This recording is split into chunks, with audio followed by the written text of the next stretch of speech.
Sir வணக்கம். வணக்கம். Hindenburg அவர்களுடைய நடவடிக்கை தொடர்ந்து இந்தியா முழுக்க பரபரப்பாக பேசப்பட்டுக்கிட்டு வருது. ஏற்கனவே ஒரு அதானி அவர்கள் மீது வைக்கப்பட்ட குற்றச்சாட்டு, பிறகு அது புஸ்வானமாக போச்சு. இப்போ அதற்கு பிறகு இப்போ செபி தலைவர் மீது ஒரு குற்றச்சாட்டு முன் வச்சிருக்காங்க. அது இல்லைன்னு மறுப்பும் தெரிவிச்சிருக்காங்க செபி தலைவர். இந்த குற்றச்சாட்டை நீங்கள் எப்படி பார்க்குறீங்க? Y India? இந்தியாவினுடைய ஸ்திரத்தன்மையை, இந்தியாவினுடைய பொருளாதாரத்தை பங்கு சந்தைகளில் ஊடுருவி அதை ஏதாவது செய்ய முடியுமா என்று தொடர்ந்து பார்த்து வருகிறார்கள். ஏனென்று சொன்னால் கடந்த 10 வருடங்களாகவே பங்கு சந்தை என்பது ஒரு மிகப்பெரிய வளர்ச்சியை எட்டு இருக்கிறது. நான் பங்கு சந்தை தான் இந்த நாட்டினுடைய பொருளாதாரம் என்று நான் சொல்லவில்லை. ஆனால் அது ஒரு அடையாளமாக இருக்கிறது. அதன் அடிப்படையில் கட்டமைப்புகளை பெருக்குவது, பொதுத்துறை நிறுவனங்கள் உள்ளிட்ட பல்வேறு நிறுவனங்களுடைய பங்குகளுடைய விலை, முதலீடுகள் அதிகரித்து வருகிற நிலையில் திட்டமிட்ட ரீதியில் சில அந்நிய சக்திகள் இதை குலைக்க முற்படுகின்றன. அதில் ஒரு பகுதியாகத்தான் நாம் முதல்ல ஹிண்டன்பர்க் பார்த்தோம். அதன் பிறகு நீதிமன்றம் வரை சென்றது. நாம் அதில் எல்லளவும் உண்மை இல்லை, ஆதாரம் இல்லை என்பதை மிக தெளிவாக கண்டறிந்தோம். இப்போ இந்த செபி தான் ஹிண்டன்பர்க் குறித்து ஒரு முழு விசாரணையில் இறங்கியிருக்குது. கிட்டத்தட்ட அதை முடிக்கும் தருவாயில் இருக்கிறாங்க. அப்போது இது சாதாரணமாக எல்லாருக்குமே தெரிந்த ஒன்று தான். வேண்டுமென்றே அதை குலைக்கும் விதமாக மேலும் நம்முடைய பொருளாதாரத்தை நலிவடைய செய்ய, வலுவிழக்க செய்வதற்கான முயற்சி தான் இது என்பதை மக்கள் புரிந்து கொண்டதால் தான் இன்றைய பங்கு சந்தை மிக சரியான திசையில் போய்கிட்டு இருக்கின்றதை நாம் புரிந்து கொள்ள முடியுது. ஆனால் இதில் உண்மையிலே வருந்தத்தக்க ஒரு விஷயம் என்னவென்றால், இந்த எதிர்க்கட்சிகள், குறிப்பாக ராகுல் காந்தி, காங்கிரஸ் உள்ளிட்ட எதிர்க்கட்சிகள் நம்முடைய நாட்டினுடைய வளர்ச்சி குறித்து இவர்கள் இப்படி சதித்திட்டம் தீட்டுகிறார் என்பதை சிறிதும் உணராமல் அல்லது தெரிந்தும் கூட மலிவான அரசியல் லாபத்திற்காக இது போன்ற செயல்களில் ஈடுபடுவது என்பது வன்மையாக கண்டிக்கத்தக்கது. நம் நாட்டினுடைய எதிரிகளை விட அந்த எதிரிகளுக்கு துணை போவது என்பது தவறானது என்று நான் கருதுகிறேன். ஓகே, இப்படி ஆதாரமற்ற குற்றச்சாட்டு ஒரு இந்தியா மாதிரியான ஒரு பிரதான முக்கியமான நாடுகள் மீது வைக்கும் போது அதற்கு பின்னாடி ஆதாரம் இல்லைங்கிற நிரூபணம் ஆகுது. இந்தியா தொடர்ந்து இவர்கள் மீது எந்த நடவடிக்கையும் எடுக்காமல் இருக்கு. அதுக்கு என்ன காரணம்? அப்படி இல்லை. அதாவது எல்லாமே சட்ட ரீதியாகத்தான் செய்ய முடியும். நான் ஏற்கனவே சொன்னது போல நோட்டீஸ் அமைச்சிருக்கிறாங்க. செபி இவர்களுக்கு அறிவிக்கையை அனுப்பி வைத்திருக்கிறார்கள். நீங்கள் ஏன் இப்படி உங்கள் மீது ஏன் நடவடிக்கை எடுக்கக்கூடாது என்று கேட்டிருக்கிறது. சட்ட ரீதியான நடவடிக்கை தொடரும், அதில் ஒன்றும் சந்தேகமே இல்லை. ஓகே, இந்தியாவை பொறுத்த வரைக்கும் தொடர்ந்து தற்போது தமிழ்நாட்டின் ஆளுங்கட்சியாக இருக்கக்கூடிய திமுகவாக இருக்கட்டும், அங்கே இருக்கக்கூடிய காங்கிரஸாக இருக்கட்டும், அதானியை எல்லா வகையிலும் டார்கெட் பண்ணுறதை நம்ம பார்க்க முடியுது. ஆனால் இன்னொரு பக்கம் அதே அதானி 47,000 கோடி சம்திங் தமிழ்நாட்டு மேலே இன்வெஸ்ட் பண்ணுறாரு. சபரீசன் அவரை போய் சந்திக்கிறாரு. இந்த முரண்பாடை எப்படி பார்க்குறீங்க? இல்லை, நீங்கள் முரண்பாடுன்னு சொல்கிறதுலேருந்தே இவங்க எந்த அளவுக்கு தரம் தாழ்ந்து செய்து கொண்டிருக்கிறோன்னு நமக்கு தெரியுது. அதானி அவர்களாகட்டும், அம்பானி ஆகட்டும், டாட்டாவாகட்டும், எவ்வளோ பெரிய எந்த ஒரு நாட்டிலுமே, எல்லா நாட்டிலுமே வளர்ச்சி அடையும் நாடுகளில் மிகப்பெரிய தொழில் நிறுவனங்கள் அந்த நாட்டினுடைய பொருளாதார வளர்ச்சிக்கு உறுதுணையாகத்தான் இருக்கும். வேலை வாய்ப்புகளை கொடுப்பது, இயற்கை வளங்களை பயன்படுத்தி தொழில் முன்னேற்றத்தை அதிகரித்து வேலை வாய்ப்பை உருவாக்கி மக்களிடையே தனிமனித வருவாயை பெருக்குவது என்பது இன்னைக்கு இருக்கக்கூடிய உலகில் இதுதான் ஒரு நியாயமானதாக, நிலையானதாக இருக்கும். இந்த பொருளாதாரம் தெரியாத சிலர் இப்படி செய்து கொண்டார்கள். நீங்கள் கம்யூனிஸ்ட் பார்த்தீங்கன்னா கேரளாவில் அவர்களும் அதானியுடன் தான் கூட்டணி வைத்து தான் விழிஞம் துறைமுகத்தை வச்சிருக்கிறாங்க. இன்னைக்கு காட்டுப்பள்ளி துறைமுகம் அதானியிடம் தான் இருக்கு. தனியாருடைய பங்களிப்பு இல்லாமல் எந்த ஒரு அரசாங்கமும் செயல்பட முடியாது. தனியார்னா என்ன கெட்ட வார்த்தையா? தனியார்னா நானும் தனியார், நீங்களும் தனியார். அப்போ இதில் மட்டும் தனியார் வரக்கூடாது, ஆனால் தொலைக்காட்சிகளில் மட்டும் தனியார் வரலான்னா அது என்ன விதமான நியாயம் அது? அதனால் ஒவ்வொரு தனியார் அப்படின்னு சொல்கிறதே நம்ம நாட்டு மக்களில் ஒரு பகுதி தானேங்க. எல்லாமே பொதுத்துறை நிறுவனங்களாக வந்துட முடியுமா? முடியாது. ஆனாலும் கூட இந்த 10 வருடங்களில் பொதுத்துறை நிறுவனங்களும் நல்ல வளர்ச்சி பெற்றிருக்கின்றன.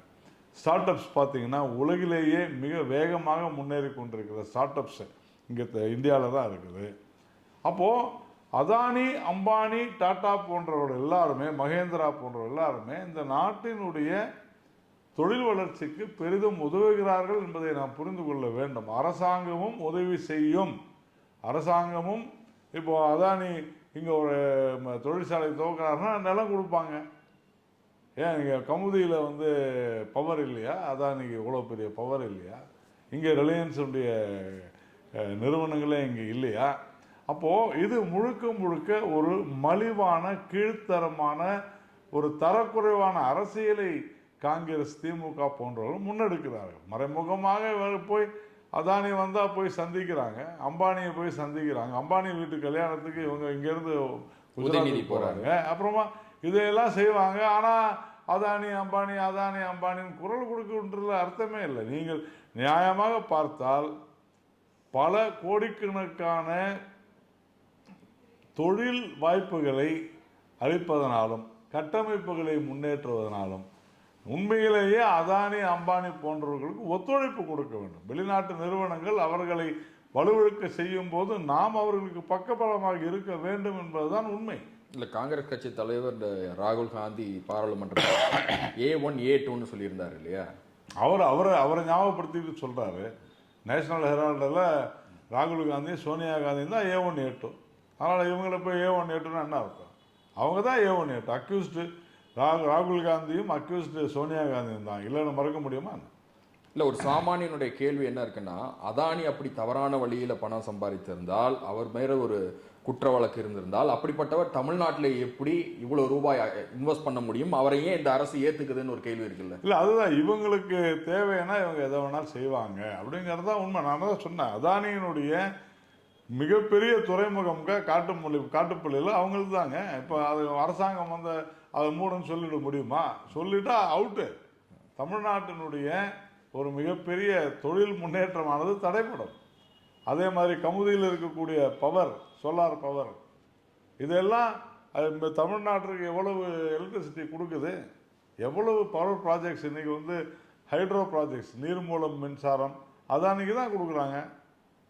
அம்பானிக்கு இங்கே எவ்வளோ பெரிய ஃபேக்ட்ரிஸ் இருக்குது, எவ்வளவு முதலீடு செய்திருக்கிறார்கள்.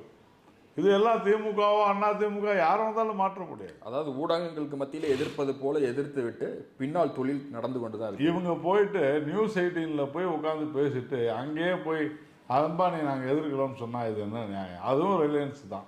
அவங்களுக்கு தெரியல போல இருக்கு. அப்புறம் இதுதான் விஷயமே. அப்போது இது அதாவது இது ஒரு தாங்கள் முட்டாள்தனமாக செயல்படுகிறோம் என்பதை கூட புரிந்து கொள்ளாமல் செயல்படக்கூடிய பதவி வெறி, அரசியல் ரீதியாக தங்களுக்கு அதிகாரம் வேண்டும் என்கிற வெறி, எதை வேண்டுமானாலும் செய்யலாம் நினைக்கிறேன்.